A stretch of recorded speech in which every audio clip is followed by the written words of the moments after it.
తెలుగు వారి #1 choice Telugu matrimony. అటు రాజకీయపరమైన అంశాలు, ఇటు పరిపాలనాపరమైన విషయాలు త్వరలో జరగబోయే తెలంగాణ కేబినెట్ భేటీలో కీలకం కాబోతోందా? విపక్షాల విమర్శలకు చెక్ చెప్పే అంశంలో మంత్రులకు సీఎం రేవంత్ చేసిన సూచనలేమిటి? మంత్రులతో సమావేశమైన తెలంగాణ సీఎం రేవంత్ పలు కీలక అంశాలపై చర్చించారు. ఈ నెల 5న తెలంగాణ కేబినెట్ సమావేశం నిర్వహించాలని ఈ భేటీలో నిర్ణయించారు.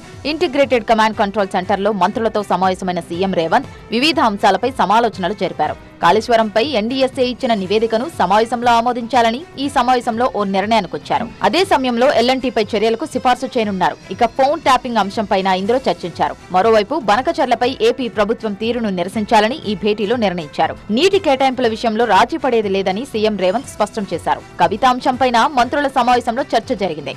ఆమె వ్యాఖ్యలతో బీజేపీ, బీఆర్ఎస్ ఒక్కటే అనే విషయం ప్రజల్లోకి బలంగా వెళ్లిందని మంత్రులు అభిప్రాయపడ్డారు. ఇక గత ప్రభుత్వ హయాంలో ధరణి పేరిట భూములు కాజేసిన బడాబాబుల పేర్లను బహిర్గతం చేయాలని పలువురు మంత్రులు తెలిపారు. పథకాలను ప్రజల్లోకి తీసుకువెళ్లడంలో మరింతగా పనిచేయాలని, ప్రతిపక్షాల విమర్శలను తిప్పికొట్టలేకపోతున్నామని సీఎం రేవంత్ అభిప్రాయపడ్డారు. ఈ అంశంలో అంతా సమాన బాధ్యతలు తీసుకోవాలని సూచించారు. ఇక ఈ నెల 4న సీఎం రేవంత్ ఢిల్లీ వెళ్లే అవకాశం ఉన్నట్టు సమాచారం. మంత్రివర్గ విస్తరణపై ఢిల్లీ పెద్దలతో చర్చించనున్నారు. పలువురు శాఖల మార్పుపై చర్చించే అవకాశం ఉన్నట్టు తెలుస్తోంది. మంత్రుల తొలగింపుపై హైకమాండ్ నిర్ణయం తీసుకోలేదని, అయినా కొందరు తమ పనితీరు మెరుగుపరుచుకోవాలని మంత్రులకు సూచించారు. అయినా ఈ అంశంలో అధిష్టానం నిర్ణయమే ఫైనల్ అని మంత్రులకు స్పష్టం చేశారు.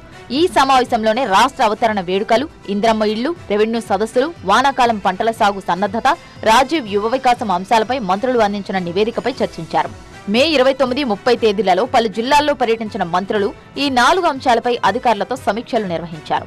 రాష్ట్ర అవతరణ దినోత్సవ వేడుకల ఏర్పాట్లతో పాటు ఇంద్రమ్మ ఇళ్ల లబ్ధిదారుల తుది జాబితాలు, రెవెన్యూ సదస్సుల నిర్వహణ ఏర్పాట్లపై జిల్లాల వారీగా తయారు చేసిన నివేదికలపై ఈ సమావేశంలో వివరించారు. రాజీవ్ యువ వికాసానికి ఊహించిన దానికంటే ఎక్కువ సంఖ్యలో దరఖాస్తులొచ్చాయని, అనర్హులకు యువ వికాసం అందకుండా చూడాలని పెద్ద ఎత్తున ఫిర్యాదులొచ్చాయని సీఎం దృష్టికి తీసుకొచ్చారు మంత్రులు. పెద్ద సంఖ్యలో వచ్చిన దరఖాస్తుల స్క్రీనింగ్ ప్రక్రియ కొనసాగుతున్న నేపథ్యంలో పూర్తి స్థాయి పరిశీలన తర్వాతే అర్హుల జాబితాలను ప్రకటించాలని నిర్ణయించారు. మరింత లోతుగా విశ్లేషించి లబ్ధిదారులను గుర్తించాలని నిర్ణయించాలన్నారు. ఒక్క అనర్హుడికి కూడా రాజీవ్ యువ వికాసం ద్వారా లబ్ధి చేకూరవద్దన్నారు. ఈ అంశంపై కేబినెట్ లో చర్చించి నిర్ణయం తీసుకోనున్నారు. ధాన్యం కొనుగోళ్ల ప్రక్రియను సమర్థవంతంగా నిర్వహించేలా చర్యలు తీసుకున్నందుకు మంత్రి ఉత్తమ్ను సీఎం రేవంత్, ఇతర మంత్రులు అభినందించారు.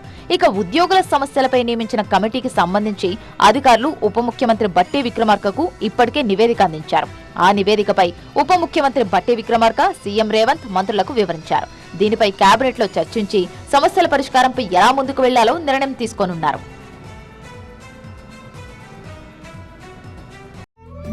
తెలుగు వారి #1 చాయిస్ తెలుగు మ్యాట్రిమోనీ.